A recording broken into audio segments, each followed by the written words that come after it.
Thousands of years ago, the Adepti and I fought against the turmoil that plagued every corner of this land. Guyan Stone Forest, where I sealed many gods with my spears. After so long, naught but folk tales remain. Oh, Sile, you and I were foes, but our ancient grudge is but a bygone memory now.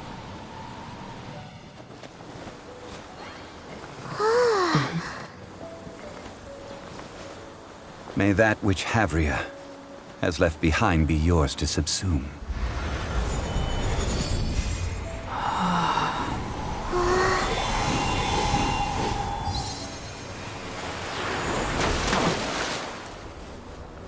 And thus another spark of divinity departs from Liyue. My legacy shall now be left to those who come after to debate.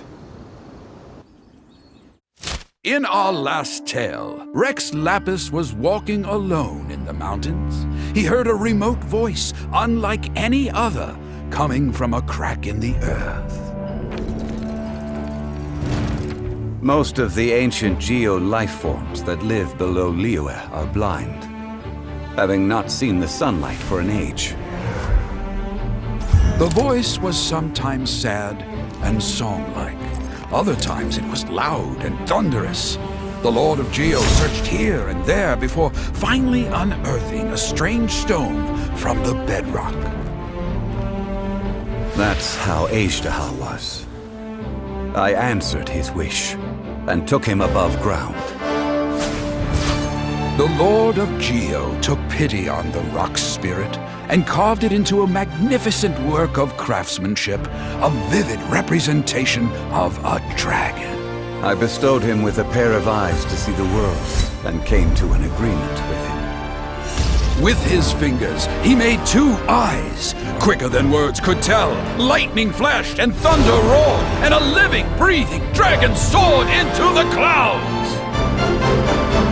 I agreed to let him live among the people above ground.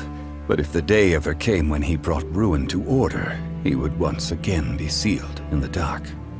The dragon accompanied the Lord of Geo, fighting campaigns alongside him in the 4 corners of the world. We have a saying to eulogize these events. The crash of a spear brought billowing dust. The mountains and waters made way at the sound. The sight of a dragon bestowed with a touch the promise of rainwater blessing the ground.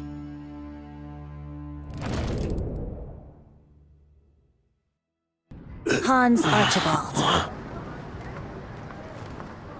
My true name? How did you know?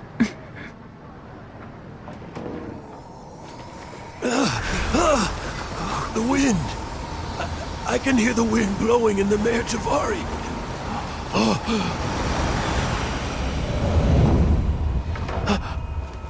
I always believed you existed. Will you hand me your old friend's spirit?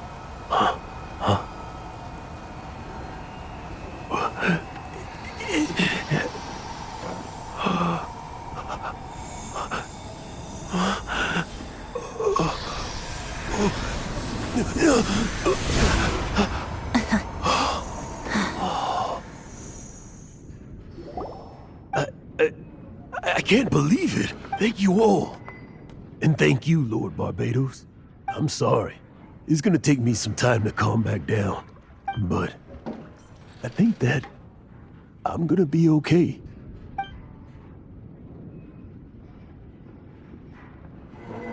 Ah, wonderful! Stanley reconnected with his true self and Jack can finally go his own way. This calls for a celebration. And by celebration, I do, of course, mean libation. And by libation, you mean you're not leaving this tavern till you're too drunk to walk, right? No, the wine here's too expensive. Jack still owes me some wine, though. He promised me a rare vintage in exchange for helping him out, remember? I'll head off to fetch the wine. See you shortly. Let's meet at the usual place.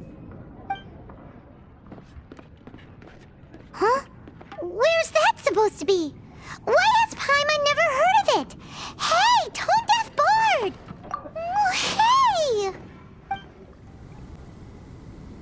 You made it.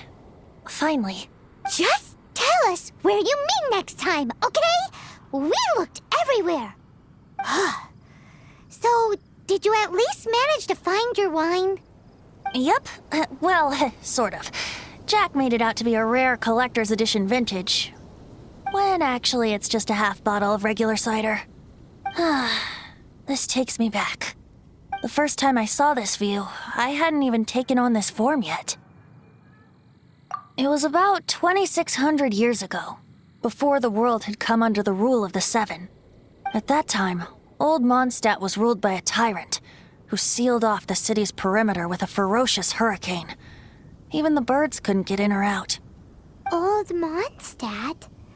Oh, Paimon remembers! Nowadays it's known as Storm Terror's lair, right? You mentioned it before. That's right. The Tyrant of the Winds who once ruled from that tower was Decarabian, god of storms. Back then, I was but a wisp among the 1,000 winds. I wasn't a god of anything. I didn't even have a human form.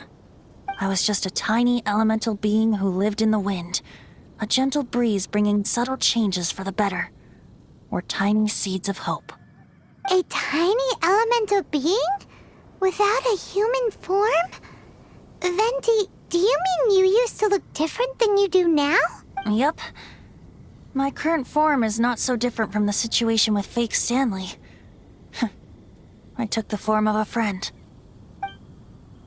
In Old Mondstadt transpired the story to be told. Where a tyrant ruled, I met a boy not that old. The lyre he played, and for a song he sought. But storm walls blocked blue sky, he was sincerely distraught. I do so wish to see the birds in flight, said he, his strong eyes filling with light. But his voice was lost in the howling wind's churn, for the whirlwind takes and gives not in return.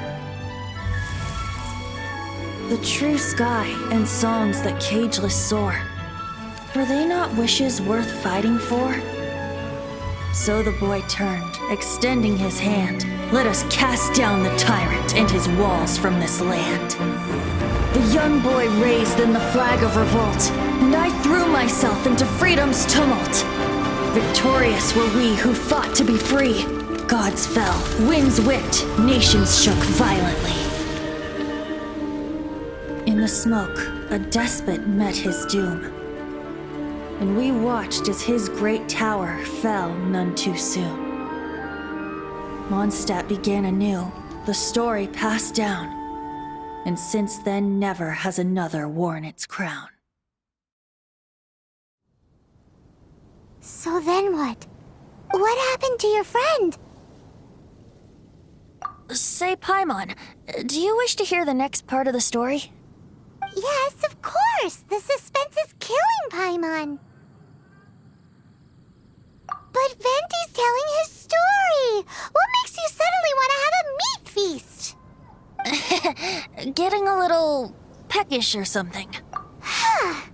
Paimon's had it up to here with you! You know, you're so smart it almost makes me uncomfortable sometimes.